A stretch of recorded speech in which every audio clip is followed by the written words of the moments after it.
Buenas noches, continuamos con el estudio del libro Cuando morimos. Comenzaremos el capítulo 9, el espiritismo. Antes de comenzar el capítulo, es bueno aclarar los términos espiritualismo y espiritismo, que no significan lo mismo. Espiritualismo es la doctrina o sistema que admite la presencia en el hombre y en el mundo en general del elemento espiritual, es decir, que todo está animado o informado por el espíritu. Y el espiritismo, que es el tema del capítulo, es la creencia de que los espíritus de los muertos vuelven a la tierra para comunicarse con los vivos.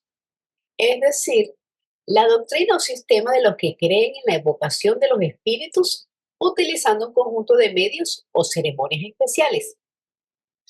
Los estudiantes de teosofía saben que existen los fenómenos mediumísticos y espiritistas, pero los rechazamos porque es una degradación de las almas. Los que creen en esas comunicaciones deshonran a los muertos.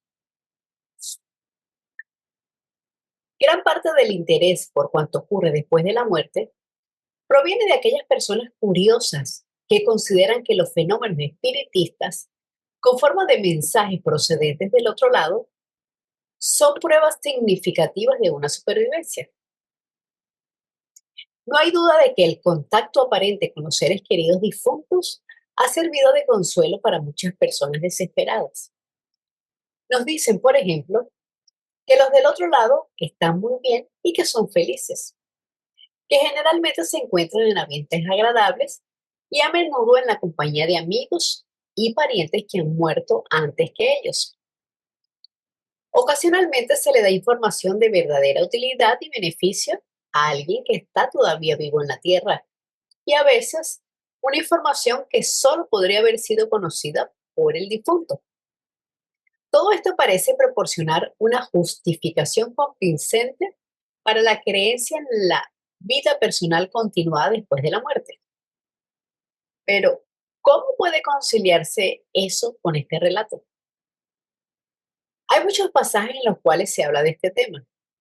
Los corresponsales de los maestros tenían tendencias espiritistas y les resultaba difícil aceptar muchas de sus afirmaciones.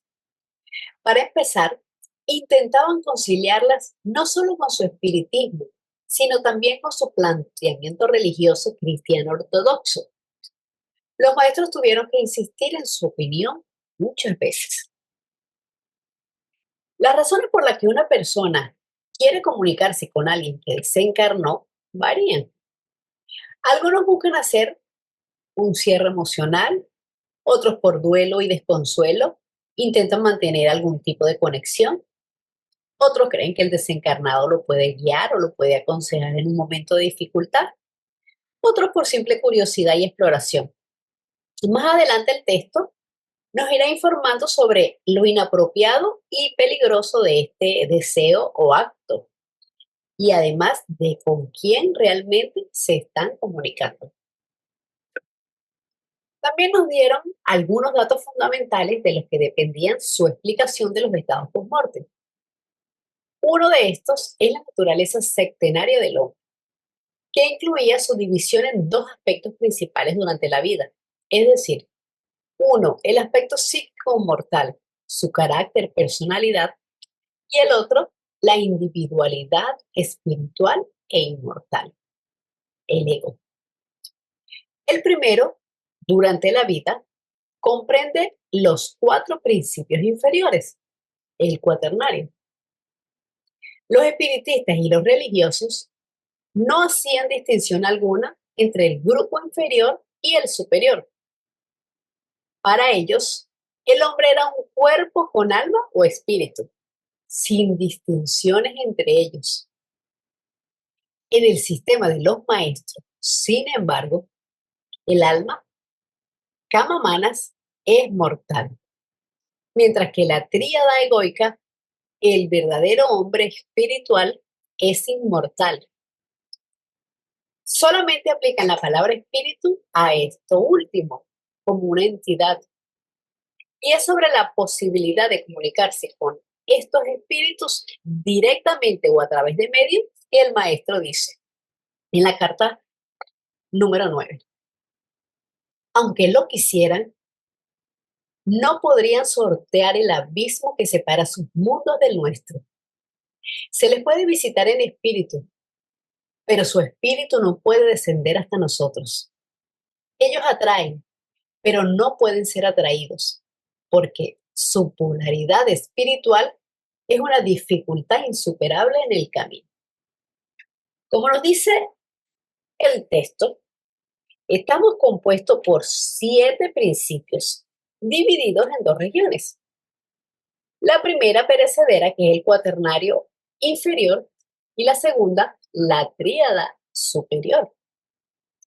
Aunque el cuaternario inferior es perecedero, no quiere decir que sea todo eliminado o destruido inmediatamente después de la muerte física. Ya hemos visto que hay componentes del cuaternario que tardan mucho tiempo en desintegrarse, y es generalmente con esas energías con las que se comunican los medios. Ya el texto también nos irá ampliando sobre el asunto. El maestro dio una larga explicación técnica de esto. Parte de ella está reproducida en el capítulo 10. Sin embargo, es posible que las personas sensitivas, en un estado de conciencia elevada, sientan que sus seres queridos han llegado hasta ellos. El maestro nos dice en su carta 16. Es durante ese estado de maya completo en que las almas o egos astrales de los sensitivos, puros y amorosos, actuando bajo la misma ilusión, creen que sus seres queridos bajan a la tierra junto a ellos, cuando son sus propios espíritus los que se elevan hacia aquellos en el Devachan.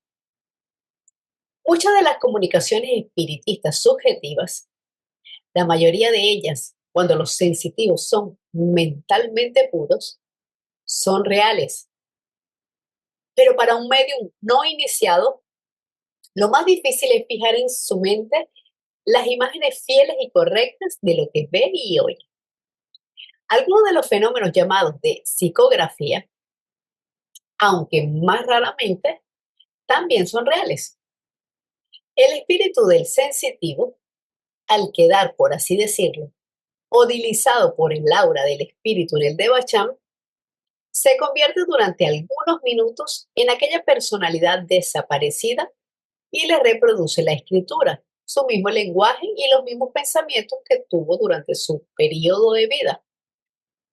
Los dos espíritus se combinan en uno, y el predominio de uno sobre otro durante esos fenómenos determina el predominio de la personalidad en las características exhibidas en esas comunicaciones escritas o en las palabras pronunciadas en estado de trance. Lo que ustedes llaman concordancia es simplemente una identidad de vibración molecular entre la parte astral del medio encarnado y la parte astral de la personalidad desencarnada. Maya es una potencia creadora, mediante la cual el universo llega a la manifestación, pero también vela la verdad, haciendo que la conciencia se identifique con formas y fenómenos transitorios, olvidando la realidad espiritual. Se podría decir que es una percepción equivocada o distorsionada según nuestro estado mental, según nuestras creencias, nuestros prejuicios, etcétera. También el maestro nos está diciendo que el verdadero ser de la persona que desencarnó no puede comunicarse con nadie en la tierra. No puede descender en vibraciones porque está en otro estado y no tiene los vehículos adecuados para la comunicación. Y es la persona encarnada la que puede comunicarse con él, porque ella sube hasta su nivel. Pero también nos aclara que no es todo el mundo, sino los sensitivos, puros y amorosos, o sea, los que tengan un alto nivel de desarrollo de conciencia. Incluso menciona que es un iniciado. Nos dice también que los casos de psicografía son aún más raros que la comunicación con espíritus. La psicografía es un fenómeno en el que el medium, estando en trance, actúa como canal o intermediario y escribe textos o dibujos guiados por una fuerza externa, generalmente cascarones o elementarios. Tampoco podemos negar que esto existe. Algunas personas son guiadas por grandes maestros o seres de luz, pero imaginémonos en qué grado de iniciación o purificación tiene que estar el que recibe estos mensajes. Los maestros de la jerarquía están a un nivel muy alto, una densidad muy sutil. Para ello es un gran gasto de energía bajar a ciertas dimensiones. Incluso algunos ni pueden hacerlo. Si lo hacen, el que pueda hacerlo es por un propósito altruista, por el bien de la humanidad y no para favorecer a personas particulares. Y el que realmente tiene comunicación con estos seres tan puros y nobles no lo dice. No tiene por qué ni para qué hacerlo. Incluso algunos tienen prohibido decirlo. La parte astral de la personalidad desencarnada, aquí se refiere a los principios que quedan después de la muerte del cuerpo y la desintegración del segundo principio, Linga Charira. ¿Qué acontece a la vez? HPV ocasionalmente usa la palabra astral para designar al hombre interno en general. Y vibración molecular aquí se refiere a la materia de los mundos internos, no a los externos y físicos. Se adujo que alguna comunicación espiritista podría, de hecho, entrar en contacto con el espíritu en sí, a lo cual el maestro replicó. Esto en la carta 20. Pero, ¿por qué tienen ellos que comunicarse?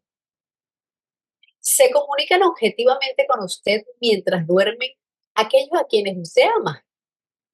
Vuestros espíritus, en horas de peligro o de intensa compenetración, si vibran en la misma corriente de pensamiento, lo cual en esos casos crea una especie de telegrafía espiritual entre vuestros dos cuerpos, pueden encontrarse y pueden impresionar mutuamente vuestras memorias.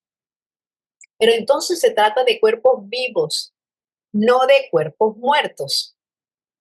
Pero, ¿cómo puede un quinto principio inconsciente, lea más arriba, impresionar o comunicarse con un organismo vivo a menos que se haya convertido ya en un cascarón?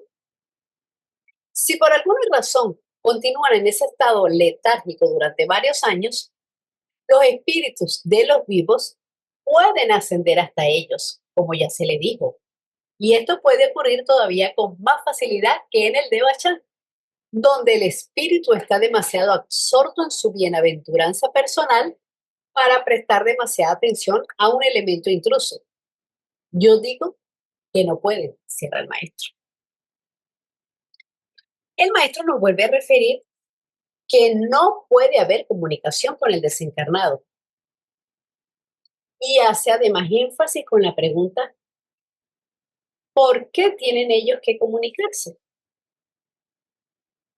Nos dice el maestro también que para que exista la identidad de vibración molecular, debe haber una afinidad vibracional, compatibilidad entre las vibraciones del medio y la entidad con quien aspira a comunicarse, permitiendo una interacción o intercambio energético, donde las moléculas astrales del medio interactúan con las del desencarnado. La última parte de este párrafo podría necesitar alguna explicación. El quinto principio es inconsciente durante el periodo de gestación, que a veces es muy largo. La conciencia en el ego o el cascarón puede solamente ocurrir después de que ese proceso ha terminado. Si el proceso se prolonga, la entidad gestante permanecería en un estado de letargo como una crisálida. Los corresponsales del maestro eran espiritistas. No habían apreciado todavía totalmente la diferencia entre la personalidad y la individualidad e intentaron hacer que los maestros admitieran que algunos de sus fenómenos se debían a la presencia de espíritus reales, pero él insistió y nos dice en la carta 20, en ningún caso, pues, a excepción de los suicidas y los cascarones, No existe ninguna posibilidad para nadie más de ser atraído a las sesiones espiritistas. Y está claro que esta enseñanza no está en contradicción con nuestras anteriores doctrinas y que mientras que los cascarones serán muchos, los espíritus serán muy pocos. Estas comunicaciones pueden ser deseadas por los suicidas, porque sus deseos y emociones los atraen todavía hacia el plano físico que han dejado. Recordemos que ellos aún no han comenzado su proceso post-mortem, aún están vivos. Solo han asesinado a su tríada física, el cuerpo físico, el doble etérico y prana. Y en el caso de los cascarones, por la misma razón, son atraídos al plano físico.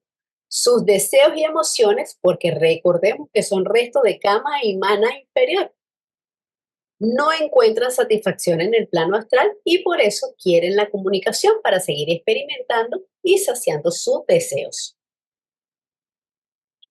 Aún así, el corresponsal del maestro no podía aceptar fácilmente que no pudiera existir una comunicación con los espíritus propiamente dichos y preguntó, ¿existe alguna condición intermedia entre la beatitud espiritual del Devachan y la sombría y desdichada vida de lo que solo son restos rudimentarios, elementales, semiconscientes, de seres humanos que han perdido su sexto principio? Porque si fuera así, eso podría ofrecer un locus standi en imaginación a los Ernestos y Joyce de los medios espiritistas de espíritus guías de la mejor clase. En tal caso, seguramente ese debe ser un mundo muy poblado y desde él podrían llegar incontables comunicaciones espirituales. ¿No es así? Y la respuesta en la carta 16 dice, qué lástima. No, amigo mío, no que yo sepa. Desde el Sukhavati para abajo, hasta el territorio de la duda, existe una diversidad de estados espirituales, pero no conozco ninguna condición intermedia semejante. Le he hablado de los sadwalas, aunque no puedo enumerarlos porque resultaría inútil. E incluso le he hablado de la Vichy, el infierno, del cual no se regresa y no tengo nada que añadir sobre ello. La desdichada sombra debe arreglárselas como pueda. Sukhavati significa literalmente tierra pura o feliz. Paraíso occidental del populacho no educado, una exagerada y errónea noción del Devachan, porque está con goces físicos. Y Satwalas es un espacio hasta donde se extiende la luz del sol. Tiene tierras, infiernos y cielos, esferas buenas y malas, con muerte y renacimiento. La tierra es una mala esfera. En cuanto a la Vichy, es un estado de maldad ideal espiritual, una condición subjetiva. Lo contrario a Devachan. Se dice que es reservado para aquellos que han cometido acciones extremadamente malévolas y negativas. Se cree que es un sitio de sufrimiento y los que van allí pasan eones antes de tener la oportunidad de renacer. En general, representa los extremos de sufrimiento y separación del estado de iluminación. Es un estado sin vibraciones, o muy bajas, mejor dicho. Una condición en el que el hombre se siente solo en el espacio y separado de toda vida. En cuanto a Ernesto y Joyce, o José, como aparece en la carta 17, son elementarios que extraen la vitalidad del medium y el maestro dice que no vale la pena perder el tiempo en estudiar su verdadera naturaleza. Dice que es mejor dejarlos, que ellos graviten sobre los que tienen su misma vibración, que son tanto elementales como elementarios, y en su mejor aspectos, querellantes inferiores, dañinos y degradados. Recordemos que el plano astral, como todos los planos, tiene 7 divisiones y cada nivel está habitado por un tipo de entidades acorde a la vibración. En la literatura se nos habla del astral inferior y del astral superior. En el superior hay habitantes con frecuencia vibratoria sutil, altruista y generosa, que jamás se pondrían en comunicación a través de prácticas como estas y jamás interferirían en el libre albedrío humano. Pero los habitantes del astral inferior sí pueden hacerlo. De hecho, muchos buscan el contacto con personas encarnadas. Ellos son de una vibración baja, densa, con deseos muy bajos. Así que podemos notar que esa región está habitada por gran diversidad de entidades que difieren mucho entre ellos, así como en el plano terrestre difiere una piedra de un animal y un animal de un hombre. En general, pues se trata de que, nos dice el maestro en la carta 16, tan pronto como el ego ha salido del Kamalota y ha cruzado el puente de oro que conduce a las 7 montañas de oro, ya no puede platicar más con medios indolentes. Ningún Ernesto ni ningún Joy ha vuelto jamás del Rupaloca. Y no digamos de la Rupaloca, para mantener una agradable relación con los mortales. Existe, sin embargo, la posibilidad de comunicación entre verdaderos espíritus, los de los vivos y los del Devachan, al menos en términos del principio implicado. HPV escribió una larga carta de condolencia por la muerte de su hija a un cierto profesor Corso. Y nos dice en algunas cartas no publicadas de HPV, la número 4, cuánto me gustaría dedicar toda mi vida o incluso sacrificarla para poder simplemente impartir a algunos padres y madres desesperados, hijos y a menudo hijas, la más grande verdad que nunca ha existido. Una verdad tan fácilmente aprendida y practicada por el poseedor de una poderosa voluntad y fe. Resulta evidente a partir de esto que la misma HPV era capaz de comunicarse. La experiencia era algo real para ella.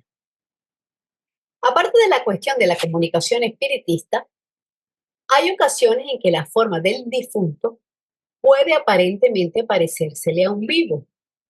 Una ocasión de estas ocurre cuando, poco después de que alguien haya muerto, su Mayavirrupa puede proyectarse y puede ser visto por un ser querido o incluso por un amigo, como se describía en el capítulo 4. El Mayavirrupa de un hombre corriente, es decir, de un no iniciado, sin embargo, no puede hablar, así que no hay comunicación por este medio.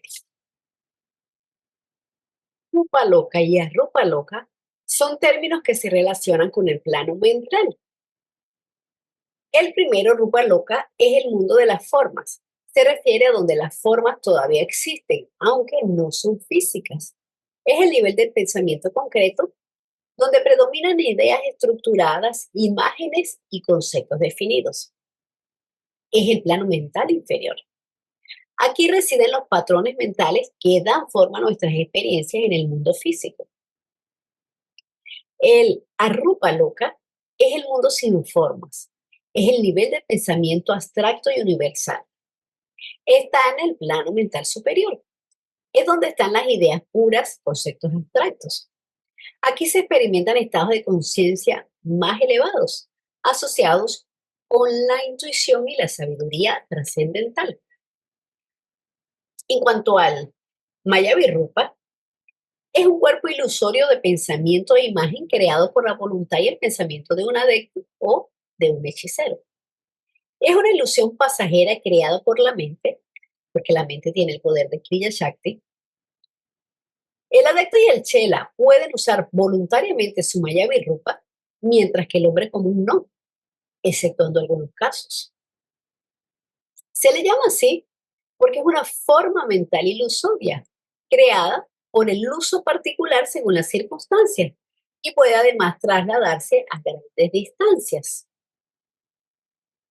Y en cuanto a las excepciones del Mayavirrupa de un hombre común, esto se da cuando el recién desencarnado fijó su pensamiento de una manera intensa en alguna o algunas personas que dejó en el plano físico. Aparece muy similar a cuando estaba encarnado. Me refiero a características físicas, pero aparece silencioso y con aspecto vago. No se comunica, es un sonámbulo astral. No hace más nada que manifestarse. Se dice que eso es en un periodo breve y donde en este periodo muy corto después de la muerte, como ya dijimos, puede aparecer, pero no puede comunicarse. No son capaces de expresar ningún tipo de pensamiento, porque no pueden comunicarse. Solo perdón, los chelas o los magos negros pueden usar voluntariamente e interaccionar con su Mayavirrupa, su creación mental ilusoria, de uso particular según las circunstancias. Algunos autores dicen que solo el adepto que está libre de toda ilusión puede comunicarse con los egos que se encuentran en el Devachan. Se acercan con el propósito de sacarlos de ahí para que realicen alguna labor, porque su naturaleza es noble, pero no son capaces por falta de sabiduría de vencer las ilusiones naturales del Devachan. Habiendo visto las circunstancias bajo las cuales la comunicación entre los del Devachan y los de la Tierra puede ser posible, se nos cuenta con mucho más detalle lo que está detrás de la mayoría de los fenómenos de tipo espiritista, en especial sobre la naturaleza de las entidades que vienen para dar mensajes, describir estados después de la muerte, etc.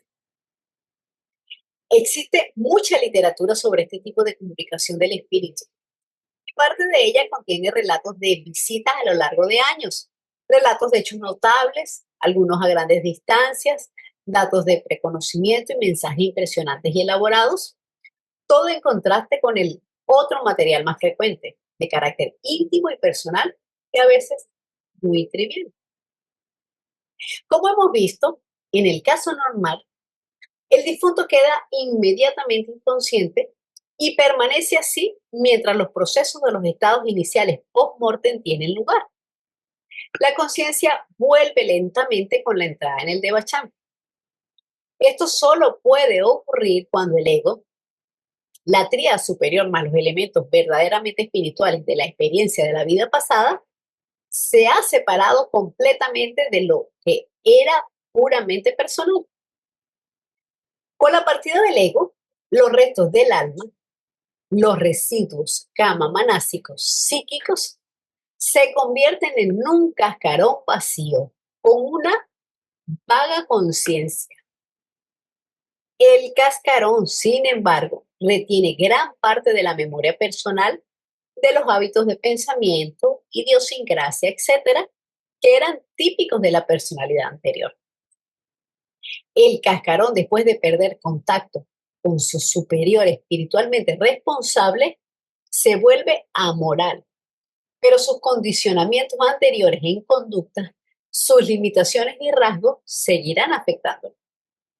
Si su moralidad era de bajo nivel o sus predisposiciones y apetitos depravados, el cascarón, a veces llamado elementario, sobre todo en estas circunstancias, puede tener durante todo el tiempo de su duración una influencia muy negativa sobre los vivos que puedan ser sensitivos a ello. Estos elementarios con un principio y medio pueden comunicarse con los vivos a través de los medios, pero no de otra manera. Sin embargo, sí que pueden, tal como hemos dicho, influenciar la conducta de las personas de la Tierra que puedan estar sensibilizadas. El cascarón es la porción exterior y terrestre del alma, aquella parte que está cargada con las preocupaciones, las aflicciones y recuerdos puramente mundanos, que se desprende del verdadero ser que somos y permanece en la esfera astral con una existencia más o menos definida y personal. Son los componentes emocionales y mentales en procesos de disolución. Por lo tanto, en él se encuentran las costumbres y tendencias de la personalidad anterior. Así que puede repetir o reflejar toda clase de experiencias pasadas, todo pensamiento o sentimiento habitual. La cualidad de cualquier comunicación dependerá, en gran medida, de la naturaleza de la última personalidad, de la cual el cascarón es una imagen o reflejo temporal más o menos pálido. El cascarón no puede por sí mismo originar ninguna acción, es un efecto, no puede generar nuevas causas. Los cascarones no son capaces de ningún desarrollo, no pueden aprender nada nuevo, pero pueden conservar algunos lazos psíquicos poderosos con quien haya tenido fuertes lazos en la vida. A veces su influencia es beneficiosa. Hay notables historias en las que estos cascarones, bajo las circunstancias adecuadas, han podido proteger a seres queridos que continúan en la Tierra y en las que han proporcionado una ayuda positiva y valiosa información. Las circunstancias requeridas son la presencia de un medio, pero el beneficiario podría ser el mismo medio. Después están las excepciones ya descritas, las muertes prematuras, los suicidios y las víctimas de accidentes. Y entre las clases de los difuntos hay importantes diferencias. En una palabra, las víctimas de accidente murieron sin un acto deliberado o intención por su parte, mientras que los suicidas murieron deliberadamente, fueron responsables de su propia muerte. Y como nos han dicho, el motivo lo es todo en lo que se refiere al karma. La suerte del suicida es probablemente desgraciada, mientras que aunque la víctima del accidente se haya arriesgado, el destino tiende a ser más bueno con ella. En algunos casos son incluso cuidados por aquellos grandes seres, los Dianchoham. Los Dianchoham son los señores de la luz, los devas más elevados, las inteligencias divinas encargadas de la superintendencia del cosmos. Ellos no intervienen en guiar el ego de una manera particular mientras está encarnado, pero como dice el texto, en algunos casos de víctimas de accidente, protegen a la víctima indefensa cuando se le ha lanzado violentamente fuera de un elemento, un vehículo o cuerpo, antes de que estuviese en disposición para ello. Son una excepción a la regla, pues tienen que permanecer dentro de la atracción y atmósfera terrestre en el Kama Loka hasta el último momento del tiempo que debió ser la duración natural de sus vidas. Las entidades desencarnadas atraídas por medio de medios retardan su progresiva evolución e inducen a elementos de perturbación en lo que debía ser un progreso ordenado. Pues atrayéndolos y satisfaciendo su sed de vida, el medium contribuye a una nueva aglomeración de skandhas en un nuevo cuerpo con tendencias y pasiones mucho peores que las de aquel que perdieron. En cada sesión multiplican las causas de sufrimiento. El cascarón no tiene alma ni mente, tiene lo que aparenta ser una conciencia animal o automática, debido enteramente a la muy reciente asociación con el ego, porque cada átomo que lo compone posee una memoria capaz de durar por un periodo de tiempo proporcional al ímpetu que se le dio. El cascarón flota de un lugar a otro, sin ninguna voluntad propia, sino gobernado enteramente por atracciones en los campos astrales y magnéticos. En estos casos excepcionales de muerte prematura, los principios psíquicos inferiores, el mental y el emocional, no se separan de la tríada superior hasta el momento en que hubiera ocurrido la hora normal de su muerte. De esta manera, están todavía vivos, como seres completos, excepto por el cuerpo físico y los principios vitales. En esta situación, los dos tipos, tales como se ha dicho, pueden comunicarse a través de los medios. Sin embargo, mientras que los suicidas en su mayoría retienen cierta conciencia en el cama loca, excepto en el periodo inmediatamente posterior a la muerte, cuando la conciencia queda apagada en todos los casos, las víctimas de accidentes entran en un grado de bendito olvido, unas veces soñando y otras no. Los niños que mueren jóvenes son casos de muerte prematura y pueden incluirse en la categoría de accidentes. Normalmente vuelven a nacer enseguida porque su tríada egoica no ha sido separada de los principios del medio o tienen muy poca experiencia que asimilar. En los casos anteriores, es la misma personalidad la que reencarna. Alguna literatura dice que la tristeza y el dolor o cualquier sentimiento o emoción de baja vibración puede producir vibraciones en el Kamarupa del desencarnado. Puede causarle agudo sufrimiento, lo que perturba y retarda su salida de cama loca. Otros desencarnados, por ese vínculo emocional, pueden experimentar ansiedad y deseo de estar en el plano físico para hacerles de ayuda. Y cualquier intento que haga el ser desencarnado de aproximarse o de ayudar a esas circunstancias no tiene un efecto positivo. Incluso todo lo contrario, es contraproducente. Porque, entre otras cosas, crea más escándalos y el alma no está en armonía. Y en cuanto a los niños, pues no tienen cama loca ni de Bachán porque no crearon deseos para esos estados de conciencia ni planos. Desde luego existe una clase mejor de restos del pasado y los cascarones o los vagabundos de la tierra, como se les conoce aquí, no son todos malos necesariamente, pero incluso los que son buenos se vuelven malos en el entretanto por culpa de los medios. Puede que a los cascarones les tengas sin cuidado porque en cualquier caso no tienen nada que perder. Esto nos lo dicen los maestros en la carta 16. Entonces ya comentábamos que en el plano astral hay habitantes de diferentes categorías, dependiendo del nivel en que se encuentren. Así que en las sesiones de espiritismo no solo pueden contactar con suicidas y accidentados, también lo pueden hacer con cascarones, que son los componentes emocionales y mentales en proceso de disolución. También pueden contactar con elementarios, que son los restos camarrúpicos de seres humanos en proceso de desintegración también, susceptibles de ser temporalmente revivificados y hechos conscientes en parte por medio de corrientes de pensamiento o magnéticas de personas vivas. ¿Verdad? Los elementarios de los suicidas y de los accidentados tienen vida y conciencia propia, mientras que no se ha verificado la separación de los principios, porque estos están pasivos y negativos.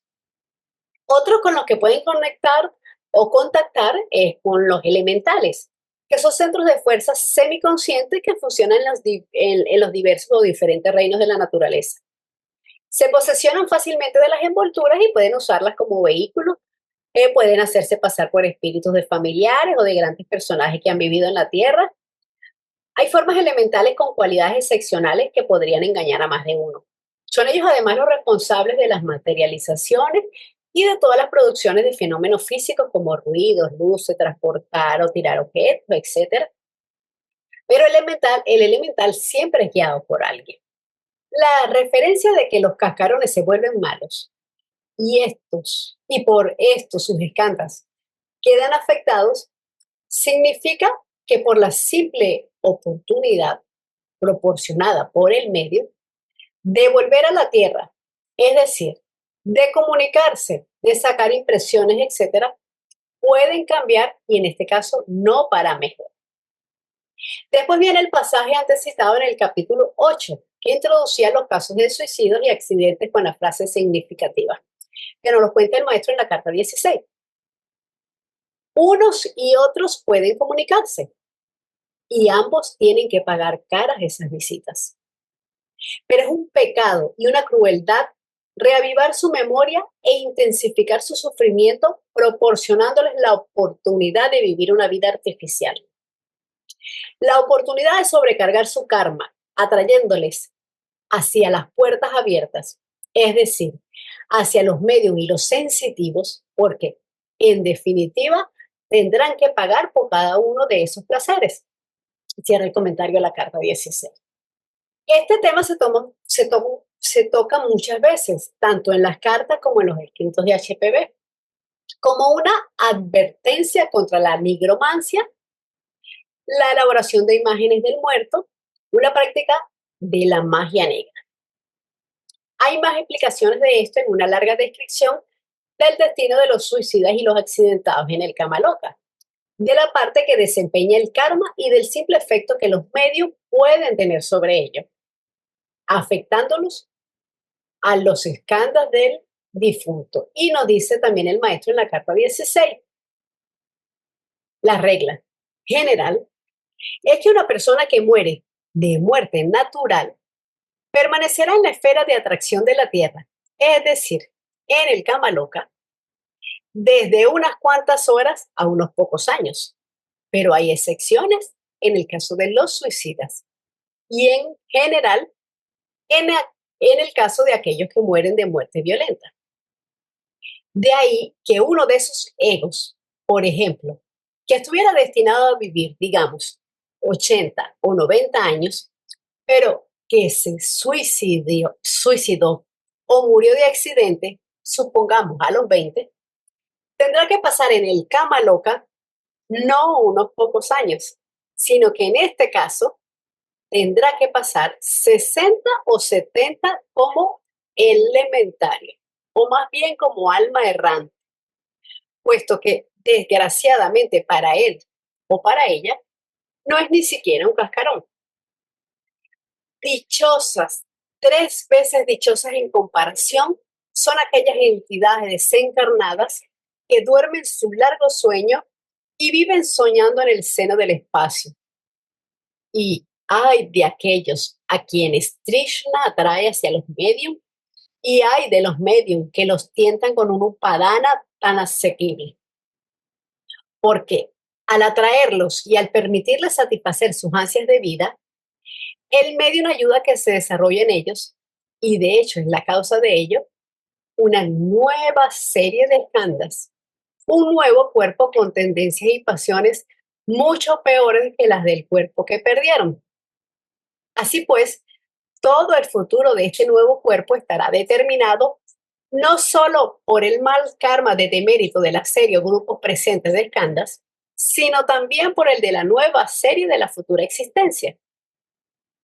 Si tal como he dicho, los medios y los espiritistas supieran tan solo que a cada nuevo ángel guía, al que le dan la bienvenida con entusiasmo, le arrastran hacia un upadana que será motivo de una serie de males incontables para el nuevo ego, que nacerá bajo su sombra nefasta, y que en cada sesión, especialmente cuando se trata de materializaciones, multiplican las causas de infortunio, causas que harán que el desgraciado ego fracase en su nacimiento espiritual o que renaje en una existencia peor que nunca.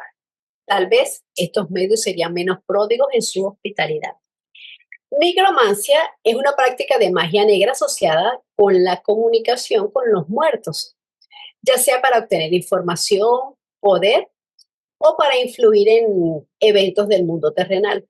En general, se considera una forma de magia negra, peligrosa y contraria a las leyes naturales. No es aconsejable propiciar ese tipo de contactos. Hay un peligro constante en este tipo de comunicación con las formas kámicas, precisamente porque son formas y no otra cosa. Responden a los impulsos que reciben de afuera con facilidad, se vuelven maliciosas y perjudiciales, respondiendo automáticamente a vibraciones perniciosas.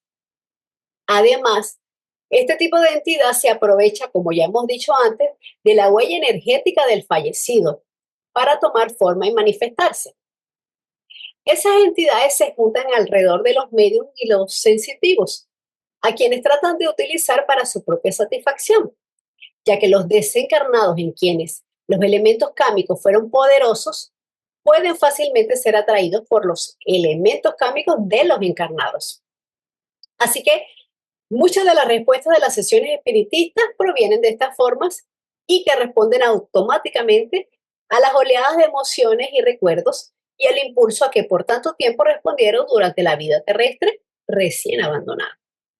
Los maestros se esforzaron en repetir su advertencia, que nos la dicen en la carta 16.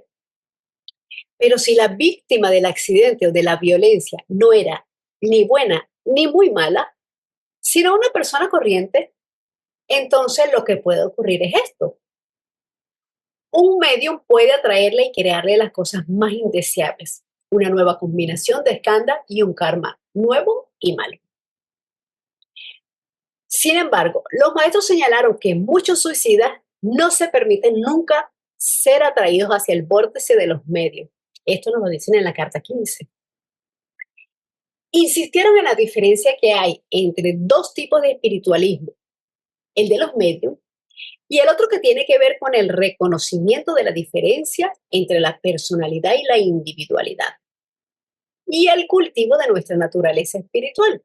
Y también en la carta 16 nos dicen los maestros: no estamos en contra del verdadero espiritismo, sino en contra solamente de la mediunidad indiscriminada y especialmente en contra de las manifestaciones físicas como materializaciones y posesiones por medio de trance.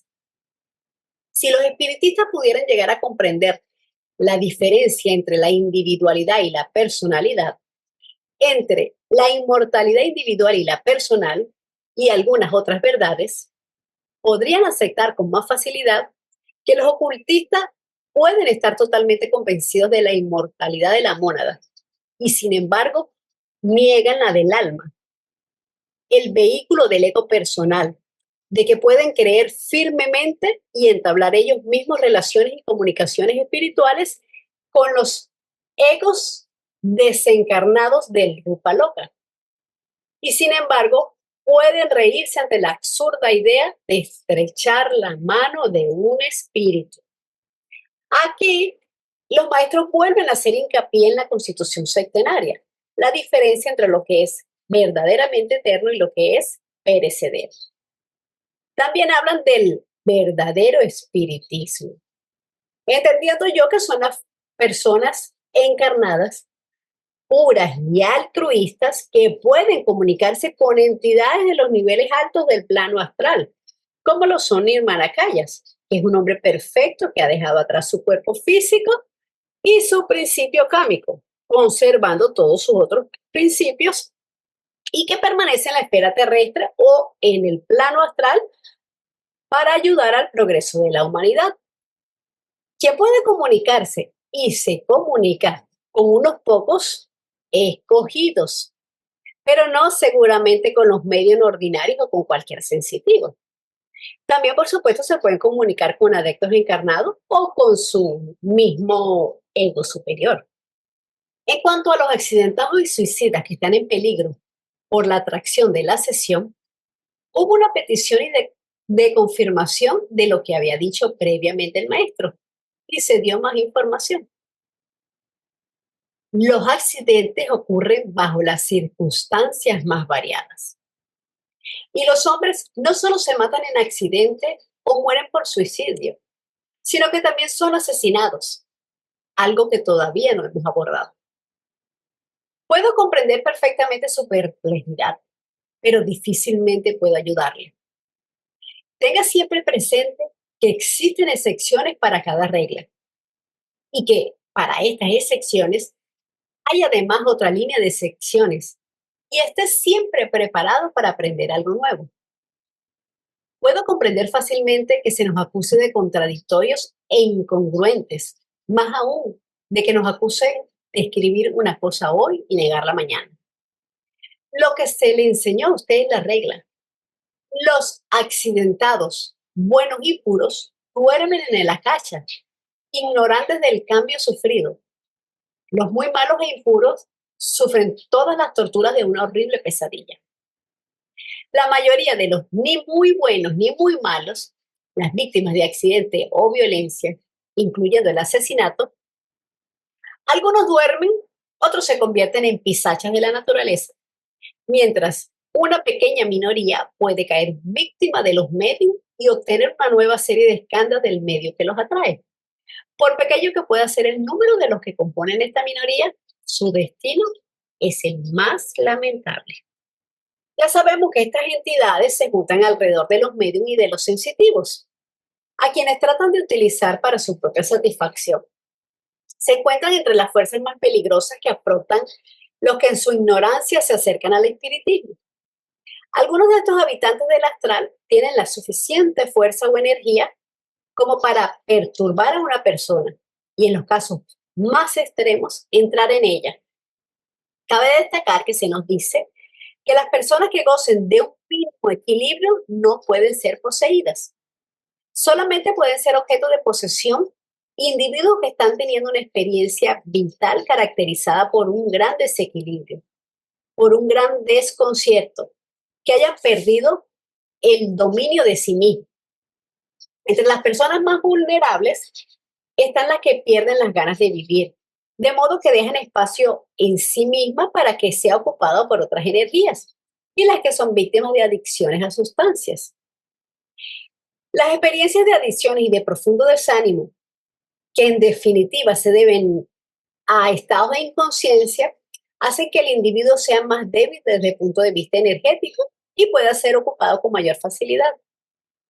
En ocasiones, las visiones y percepciones extrañas que tienen las personas adictas al alcohol o a las drogas se deben al contacto que han establecido con ellas seres procedentes del bajo astral.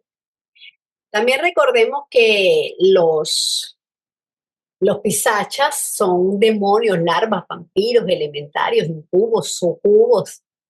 Las larvas son almas animales, la sombra de los hombres que vivieron y están muertos. Los vampiros son formas astrales que viven a expensas de las personas de quienes extraen su vitalidad, su fuerza. Son formas en general astrales que se aferran a la vida y que no dejan realmente nada bueno para quien intente y se comunique con ellos. Respecto a la conciencia del cascarón y a sus capacidades, la larga carta citada en el capítulo 7 contenía la siguiente información sobre la naturaleza de su recuerdo y autoconciencia. Esto nos lo dicen los maestros en la carta 23. Así ocurre también con el cascarón. Una vez que se encuentra dentro del aura de un medio y de aquellos que se encuentran en simpatía magnética con este, lo percibirá muy claramente. Pero nada más que aquello que es el cascarón puede encontrar en las facultades de percepción y en los recuerdos del círculo y del medio, de ahí las contestaciones a veces muy inteligentes y racionales. Y también el completo olvido de cosas conocidas de todos, pero no de ese medio ni de su círculo. El cascarón de un hombre muy inteligente y culto, pero carente de espiritualidad, que haya muerto de muerte natural, durará más tiempo y al ser ayudado por la sombra de su propia memoria, esas sombras que son los restos del sexto principio dejados en el quinto, puede pronunciar discursos a través de oradores en trance y puede repetir como loro aquello que sabía y en lo que pensaba insistentemente durante el periodo de su vida terrestre. Pero encuéntrame un solo caso en los anales del espiritismo en que el cascarón que vuelve de un Faraday o de un Brewster, pues incluso a esto se les hizo caer en la trampa de la atracción mediumística, haya dicho una palabra más de lo que ya sabía durante su vida. ¿Dónde está ese sabio cascarón que haya demostrado jamás eso que se atribuye a los espíritus desencarnados? O sea, que un alma libre, el espíritu liberado de los impedimentos de su cuerpo, perciba y vea aquello que está oculto a los ojos mortales vivientes. Desafía al mejor, al más fiable de los medios, a que le diga a través de ese cascarón desencarnado, que le diga qué es lo que usted ha escondido en su caja, si un medio no lo sabe. O bien, desafíele a que le repita una línea de un manuscrito sánscrito desconocido de su medio o algo por el estilo. Esto nos lo dice el maestro en la carta 23. El maestro continúa y dice que incluso un buen clarividente puede hacer eso. Y reitera que los espíritus no tienen recuerdos personales de este tipo. Podéis llamar los recuerdos personales a las frases exclamadas por un loro. Y nos da otro ejemplo, también en la carta 23. Deja que el espíritu de Solner, ahora que se encuentra en la cuarta dimensión del espacio y ya se ha manifestado ante varios medios, les diga a ellos la última palabra de su descubrimiento, que complete su filosofía astrofísica. No cuando Solner esté dando conferencias con la intervención de un medio inteligente, rodeado de personas que han leído sus obras, que se interesan por ellas. Repetirá en varios tonos lo que es ya conocido de los demás. Y lo más probable es que no repetirá lo que solo él sabía. Y el público crédulo e ignorante confundirá el post-hoc con el protect-hoc y quedará firmemente convencido de la identidad del espíritu. Si la conciencia personal abandona a cada uno en la hora de la muerte, e incluso cuando el centro de la memoria se restablece en el cascarón, recordará y hablará de sus recuerdos, pero a través del cerebro de algún ser humano viviente, como dice, por supuesto, la carta 23. Michael Faraday fue un físico y químico británico cuyas investigaciones fundamentales en electromagnetismo y química sentaron las bases para muchos desarrollos tecnológicos que expandieron significativamente nuestra comprensión de la naturaleza. La otra persona que nombra también aquí el maestro en su carta es David Brewster, que fue un científico e inventor con grandes estudios en el campo de la óptica e inventó el caleidoscopio. Y Solner fue un científico multifacético con grandes contribuciones a la astrofísica y la fotometría. Creó la ilusión Solner, que demuestra cómo el cerebro puede ser engañado por patrones visuales. Incursionó en el espiritismo con deseos de investigar fenómenos poco comprendidos. Recordemos que el cascarón se encuentra con las tendencias y costumbres del desencarnado. Así que puede repetir un pensamiento o sentimiento habitual y cuando la tríada lo abandona, este automatismo permanece, por lo que la envoltura cámica demuestra esos sentimientos y pensamientos que están exentos de toda inteligencia y voluntad verdadera. No habrán pensamientos nuevos, es solo un vestigio desechado por el alma. El contenido de este capítulo es importante porque da una explicación de los fenómenos espiritistas más comunes. La explicación es consecuente con las enseñanzas generales referentes a los estados después de la muerte, ya de por sí singulares. No se encuentran en ninguna otra literatura. Estas enseñanzas también proporcionan explicaciones racionales de la mayor parte de los fenómenos psíquicos, es decir, transferencia de pensamientos, psicoquinesis, psicometría, clarividencia, hipnotismo, etcétera, que sin embargo requieren información adicional no revelante al tema inmediato de este libro. Todas estas explicaciones, a pesar de todo, son consecuentes con las enseñanzas masiva y general que se extiende en todas las ramas del conocimiento. Cuanto a la transferencia de pensamiento es un fenómeno basado en la energía mental y vibracional. Se puede desarrollar mediante algunas prácticas, ¿verdad? Pero quienes logren controlar sus pensamientos pueden influir en otros y en su entorno, lo que incluye una gran responsabilidad de la energía que están emitiendo. En cuanto a la psicoquinesis, se trata en la interacción entre la mente, la energía y la materia. Esta psicoquinesis es la habilidad de mover, doblar o alterar objetos físicos con la mente. También puede incluir procesos físicos pequeños como alterar el resultado de unos datos, de unas monedas, interferir con dispositivos electrónicos, etcétera. En cuanto a la psicometría, es también conocida como la lectura táctil, que es una forma de percepción extrasensorial caracterizada por la capacidad de ver la historia de un objeto al hacer contacto físico con él, porque todo tiene un campo de energía que transfiere conocimiento, es un tipo de emanación. El que practica la psicometría es un tipo de clarividente, que ve las cosas con el ojo del Dharma, el ojo intuitivo, el ojo del alma, no con el ojo físico. El alma de las moléculas o de las cosas es otra jerarquía diferente a la humana. Esta persona se vincula con el objeto estimulando la fuerza de vida, se hace uno con la luz astral y así puede obtener la información de objetos, lugares, personas o eventos. Y la clarividencia es la capacidad de percibir información más allá de los sentidos físicos, accediendo a realidades sutiles, a energías, a personas, lugares o eventos que no están dentro del alcance de la vista común. Es como una percepción extrasensorial. La clarividencia es la capacidad de percibir información más allá de los sentidos físicos, siendo una herramienta valiosa en el camino espiritual y en el autoconocimiento. Puede manifestarse de forma natural o desarrollarse con entrenamiento. Y en cuanto al hipnotismo, es un estado de trance en el cual la conciencia de una persona es suprimida o alterada mediante la sugestión, permitiendo que otra persona, en este caso el hipnotizador, influya en su mente y comportamiento.